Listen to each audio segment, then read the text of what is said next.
ተስፋ ፍለጋ የተጀመረው ጉዞ በስቃይ ተተክቷል።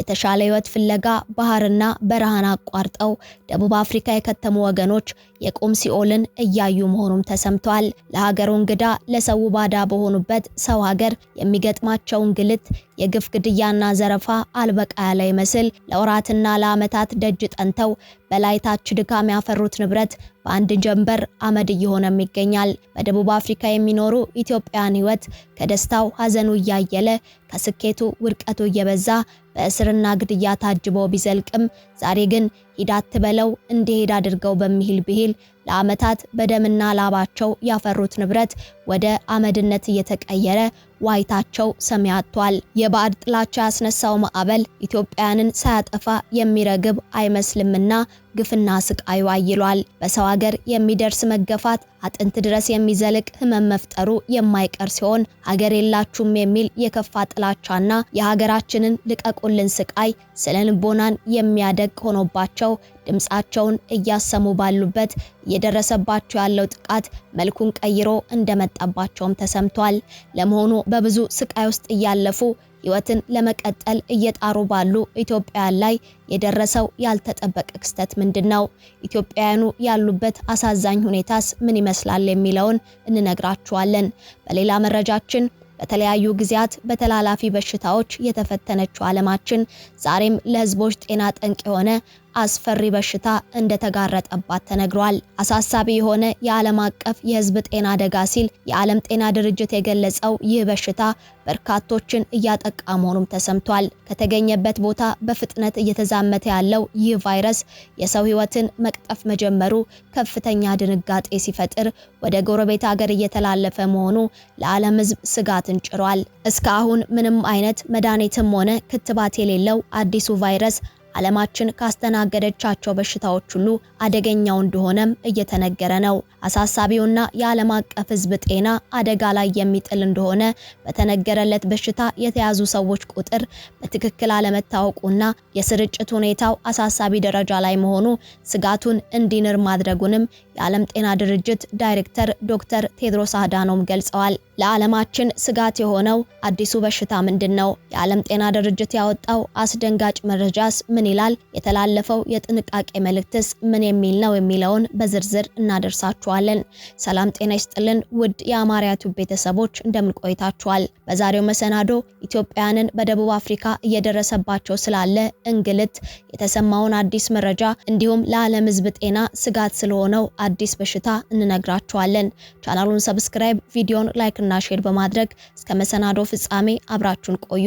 በደቡብ አፍሪካ የሚገኙ ኢትዮጵያውያን ስቃይና እንግልት ለዓመታት የዘለቀ ቢሆንም በቅርብ ወራት የታዩ መረጃዎች ሁኔታው ይበልጥ ውስብስብና አሳሳቢ የሆነ መምጣቱን እያሳዩ ነው። በቅርብ ጊዜ በደቡብ አፍሪካ የውጭ ዜጎች ስራችንንና ንግዳችንን ወስደውብናል በሚሉ የሀገር በቀል ቡድኖች የሚደረገው ግፊትም መጨመሩ ተነግሯል። ቀደም ሲል በጆሃንስበርግና በፕሪቶሪያ ብቻ ተወስኖ የነበረው ተቃውሞ አሁን ወደ ትናንሽ ከተሞችና የገጠር መንደሮችም ተስፋፍቷል። በዚህም ምክንያት ኢትዮጵያውያን የሚከፍቷቸው ትናንሽ ሱቆች በዘመቻ የመዝጋትና የመዝረፍ አደጋ እየደረሰባቸው እንደሆነ ተነግሯል። ከደህንነት ስጋት የተነሳም ብዙዎች ንብረታቸውን ጥለው ወደ ካምፖች እየተሰደዱ ነው። አሁን ደግሞ ለዓመታት የገነቡት ሀብትና ንብረት በደቂቃዎች ውስጥ ወደ አመድነት እየተቀየረ መሆኑም ተሰምቷል። ዱዱላ የሚባለው ቡድንና መሰል የሀገር በቀል አንጃዎችም ደቡብ አፍሪካ ለደቡብ አፍሪካውያን በሚል መሪ ቃል በከተማው የሚገኙ የውጭ ሀገር ዜጎች ሱቆችን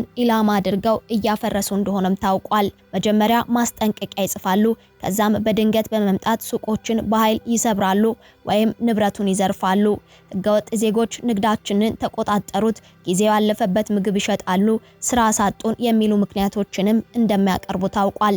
አንድ ኢትዮጵያዊ ለ10 እና ለ15 ዓመታት የለፋበት ሱቅ በጥቂት ሰዓታት ውስጥ አመድ ሆኖ ወይም ተዘርፎ ባዶውን እየቀረም ነው። በተለይም በጆሃንስበርግ ጄፒ ስትሪት አካባቢ የሚገኙ ኢትዮጵያን የጅምላ መሸጫ ህንጻዎችና የጎዳና ላይ ንግዶች በተደጋጋሚ በፖሊስ ወረራ እንደሚደረግባቸው ሲነገር በዛም ንብረታቸው እየተወሰደ እንደሆነም ታውቋል። ይህም መረጃ በወገኖቻችን ላይ የሚያሳድረው ተጽዕኖ እጅግ የከፋ እንደሆነ አያጠያይቅም። ንብረቱ የፈረሰበት ሰው ወደ ሀገሩ ለመመለስ እንኳን የትራንስፖርት ገንዘብ ስለማይኖረው ለከፋ ችግር እየተጋለጡ ነው። ብዙዎቹ ሱቆች በዕዳ ወይም በብድር የተገነቡ በመሆናቸውም ሱቁ ሲፈርስ ለባለቤቱ በከፍተኛ የዕዳ ጫና ውስጥ እየወደቁም ነው።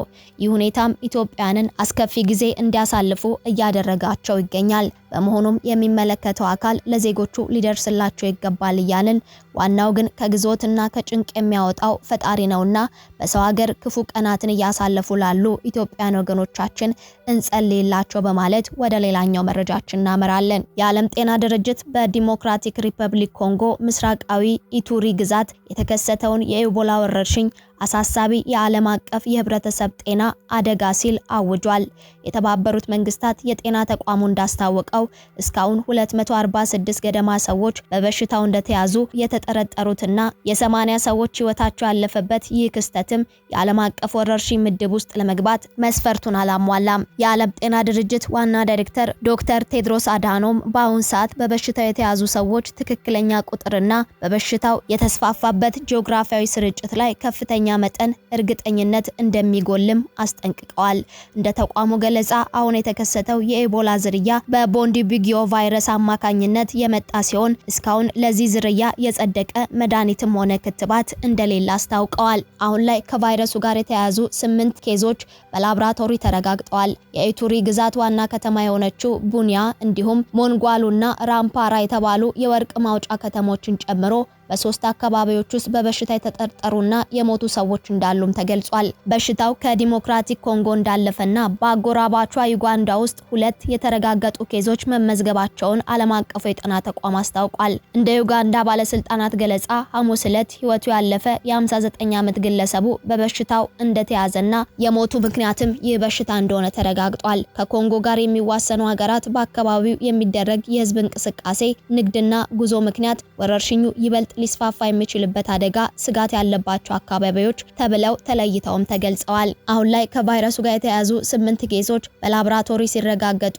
የስርጭት መጠኑ ከፍተኛ መሆኑ ለዓለም ህዝብ ጤና ስጋት እንዲሆን እንዳደረገውም ተነግሯል። የዓለም ጤና ድርጅት ዲሞክራቲክ ሪፐብሊክ ኮንጎና ኡጋንዳ ወረርሽኙን ለመከላከል በበሽታው ከተያዙ ሰዎች ጋር ንክኪ ያላቸውን ለመለየትና የኢንፌክሽን መከላከያ እርምጃዎችን ለመተግበር የሚያስችል የአስቸኳይ ጊዜ ማዕከላትን እንዲያቋቁሙ መክሯል። ስርጭቱን ለመግታት እንዲቻል በበሽታው መያዛቸው የተረጋገጠ ሰዎች በ48 ሰዓታት ልዩነት በሚደረጉ 2 የቫይረስ ምርመራዎች ነፃ መሆናቸው እስኪረጋገጥ ድረስ ወዲያውኑ ለብቻ ሊለዩና ሕክምና ሊደረግላቸው እንደሚገባም ተቋሙ ገልጿል። በሽታው መግባቱ የተረጋገጠባቸው ሀገራት የሚያዋስኑ ጎረቤት መንግስታትም የቅኝትና የጤና ሪፖርት ስራቸውን እንዲያጠናክሩ ተነግሯል። ወረርሽኙ ከተከሰተበት ቀጠና ውጭ ያሉ ሀገራት ድንበሮቻቸውን መዝጋት ወይም የጉዞና የንግድ እገዳ መጣል እንደሌለባቸው የዓለም ጤና ድርጅት አስረድቷል።